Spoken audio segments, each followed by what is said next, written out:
un único nombre de ella, de nombre propio, nombre de pila, pero es Helen, tiene Helen Dolores, que también su mamá era Dolores Amor, Helen Dolores Mary, no sé, tiene como 4 o 5 nombres en realidad, Elena Poniatowska, ¿no?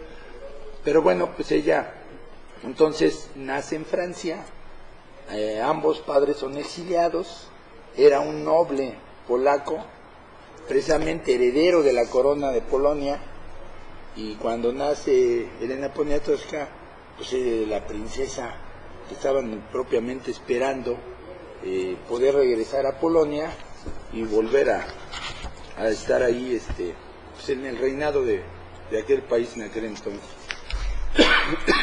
Sin embargo vino la Guerra Mundial, y bueno, como sabemos, el primer país que invadió Hitler fue Polonia, y pues con todo la revuelta que se vino a dar, tuvieron que salir hacia México, este matrimonio, cuando Elena Poniatowska era niña todavía, y bueno, se establecieron aquí en México.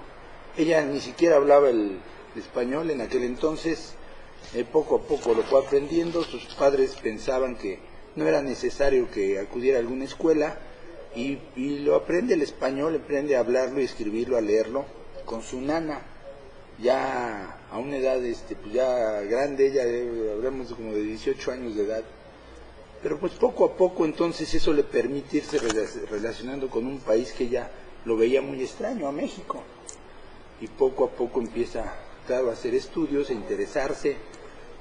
Su padre puso algún negocio que fracasó, algún otro, ahorita no recuerdo exactamente sobre qué giro. El caso es que ella empieza a profundizar en las letras. Le dan alguna oportunidad ya como periodista, primero en Excelsior, en Novedades, y empieza a escribir algún libro. Y así es como pues Elena Poniatowska se encausa en México. Ya a la fecha ha recibido muchos premios, muchos reconocimientos, ha escrito un sinnúmero de libros.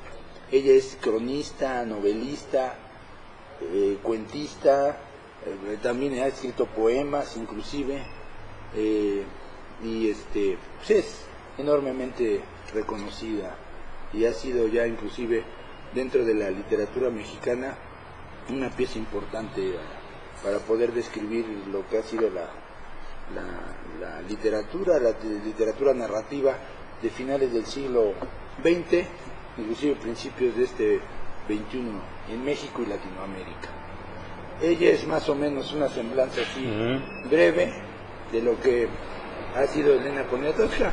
Ella escribe este libro que propiamente es una crónica de los acontecimientos del 68, una crónica que donde ella no es la cronista precisamente, ¿no? Es una recopilación de entrevistas y de datos, que una serie de citas que hace ahí de gente que intervino directamente o indirectamente en esos momentos del 68, tanto antes de lo que fue el 2 de octubre, durante y después.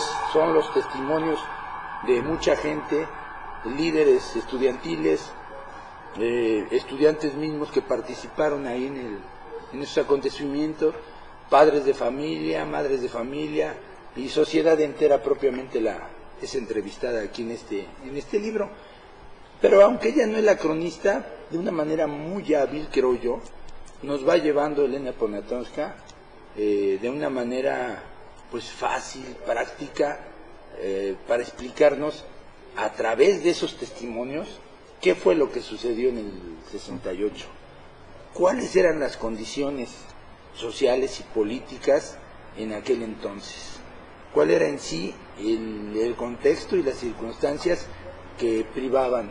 Y va uno entendiendo con facilidad en realidad qué sucedió en el 68, leyendo este texto. Yo creo que ahí encontramos, hace un momento se preguntaba cuál es el motivo o la razón que podríamos dar de que se lea este libro. ese es otro motivo que nos explica de una manera fácil, práctica, no solamente el acontecimiento en sí del 2 de octubre, sino sus antecedentes, las condiciones, el contexto, lo que privaba y lo que vino después. Ok, David, ¿me permites? Está muy interesante, Sí, claro. esto, pero vamos a una pausa y enseguida regresamos. Sí, cómo no.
Estamos entrevistando al maestro David Efrén Romero Sastre en este tema tan, pues, una parte de un libro. Te invito a leer un libro de la maestra, la reportera Elena Poniatowska, que es interesante conocer este libro. Y el público le preguntaba algo al maestro David ahorita, que ella no vivió eso. Ella no estuvo en las marchas, ella no estuvo propiamente ahí. Pero, ¿qué decías, David, acerca de eso? Sí, es lo que se mencionaba aquí, que ella no lo vivió, no le consta propiamente no haber estado principalmente el día 2 de octubre, lo que fue Tlatelolco. No estuvo ella, no le consta. Pero claro que ella en este libro hace una recopilación de testimonios de gente que sí le consta, a gente que, líderes principalmente, que entrevistó, gente que estuvo claro el día 2 de octubre y propiamente todo lo que fue el movimiento de 68, a gente que entrevistó inclusive, hay que mencionarlo, en la misma cárcel, en Lecumberri, gente como Pablo Gómez, ¿no? Del Valle, el Búho, y la gente, Cabeza de Vaca, de Chapingo, que era líder, en fin, la gente, líderes, los líderes estudiantiles, le tocó entrevistarlos precisamente en Lecumberri, en el Palacio Negro. Y bueno, ahí dan testimonio. Por eso decía yo que de una forma muy hábil, muy erudita, nos va llevando a través de estos testimonios y nos va explicando con las palabras de todos los entrevistados qué fue lo que sucedió, cómo se fue dando, cómo se fue gestando el movimiento en sí, qué sucedió ese día y posteriormente también, ¿no? Que días posteriores, cómo se manejaron las noticias, ¿no? Qué fue lo que se alcanzó a difundir o mal se difundió de la forma que más le convino al gobierno. También todo eso se alcanza a apreciar y de todo eso nos ilustra este texto.